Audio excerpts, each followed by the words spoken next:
Welcome back to the Beast Game Podcast.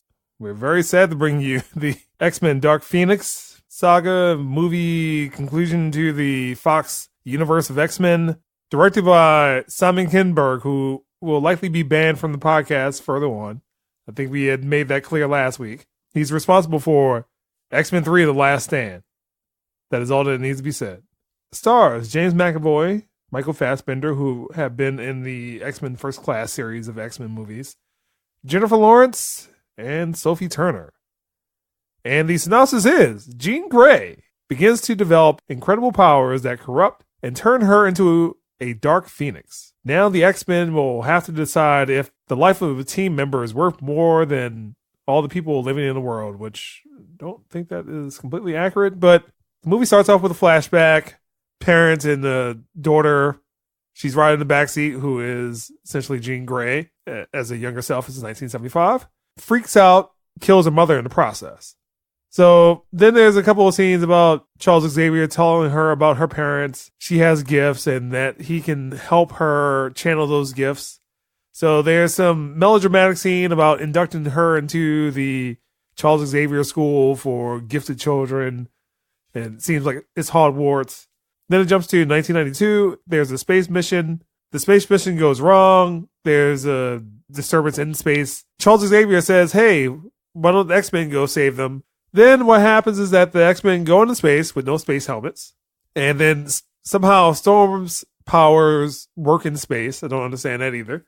Can we not talk about that part? And then what happens is that Jean Grey and Nightcrawler transport themselves to the spaceship that's in distress, save the crew, but then in the process, one of the crew members says there's still another crew member that's missing, and Jean Grey says, all right, well, we can go get them, we can try to save them, and then while they're trying to save the ship and the other crew member, she gets engulfed in this ion storm, whatever happens, and then she's given a little bit more power than what she should have, and then she's brought back to the ship. She comes back more or less in this state where she believes that something's wrong with her, but no one seems to know why.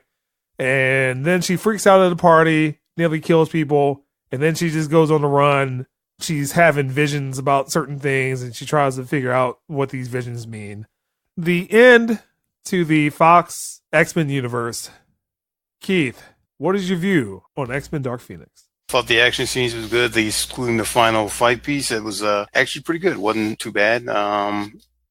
It wasn't anything on the Avengers level or what's going on in the MCU. It's up there. They definitely stepped up their game. It was better than what I've seen in previous X-Men films, put it that way. Definitely better than X-Men Apocalypse. With that said, everything else about this movie was just... it missed the mark on this. They introduced a completely different element here. The big twist, it looked like they added Jessica Chastain's whole character and plot line as an afterthought. It didn't need to be that. I had to agree with one article. It was a movie that didn't need to be made, and it honestly did not need to be made. Kind of one of those things where the brake should have been put on this a long time ago. I get that they were trying to cash in on the superhero finales and everything. It showed that Fox really didn't care about the franchise, only about what the money they can make from the franchise. They played lip service to the whole Phoenix saga, and it looks like he took some of the criticism that The Last Stand received and incorporated into this script. Mainly not adhering much to the original story, but they completely missed the motivations and what happened about it. They could have just simply looked at the Fox Kids TV version of the Phoenix Saga, and they would have done a better job. What they did here was just not worthy of it. It had to end. We all knew it had to end. This is the final hurrah for it. It didn't go out in a good, pleasing manner. I know that their reboot was cut short because of the Disney purchase of the Fox license, of the X-Men license. I think that a lot of the actors had checked out of the roles and were pretty much done with what they were doing with it. Namely, Jennifer Lawrence, she looked like she was done. And Sophie Turner. Sophie Turner, well, honestly, she wasn't checked out. She's not that good of an actress. Pretty sure she gave it her all, and she's definitely promoting it well and stuff. So she's doing her job, but she's just not that good of an actress just yet. She's also pretty young. I was a huge fan of the X-Men Last Stand. I'm sorry, not The Last Stand. X-Men First Class. I'm sorry. I had them up. You like Last Stand? X-Men First Class. I was a huge fan of. I like James McAvoy and Michael Fassbender in the roles. They did a good job. I can't really complain about anyone, putting in their work because I put the fault firmly on Simon Kinberg. Matt. I felt that the action scenes, specifically towards the end, were probably the best that we have seen in the X-Men series, although the potential for this particular storyline they abbreviated, and I can't help but feel robbed as a comic book fan. I actually have been following the comic books for quite some time and had somewhat hoped that they would actually portray this accurately or close to accurately, or given the attention to detail that I would expect, let's say, from Infinity Gauntlet. But of course, this was a superior letdown, unfortunately. But other than that, I think outside of the action scenes and the acting from Professor X, everything else, again, this seemed like a cash cow film. It doesn't seem like it belongs on cable because there wasn't really many redeeming qualities.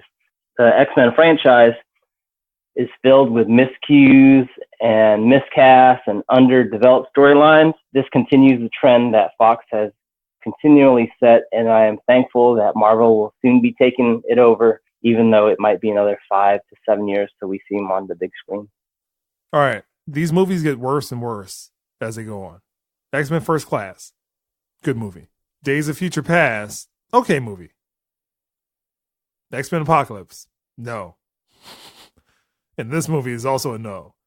So I think my problems with it, a lot of it revolves around the story. Just seems rushed, convoluted. And then there's an injection of current world politics that did not need to be there for any particular reason.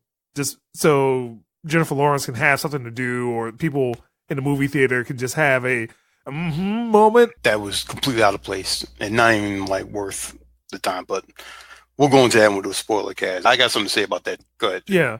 The dialogue is really, really bad. There's a couple of lines that I particularly wrote down as the movie was going on. And then Sophie Turner, she's trying to turn this stuff into Shakespeare. She's just not that great of an actress. James McAvoy is okay. Michael Fassbender is okay. And then everybody else is just reading the lines off of the paper, trying to put something together that in this whole convoluted mess of, at some point they reshot part of the movie and they're trying to close this out, and then you have the whole Disney angle that it is just so much of a mess. I paid $15 to see this movie in IMAX just because I wanted to go see it at 6 o'clock and I didn't want to get out the movie too late. I'm just sitting there on my phone for most of the movie, and then everybody else around me is on their phone. This movie and X-Men Apocalypse, I don't know which one is worse because they both have the same problem. And the problems are underdeveloped characters,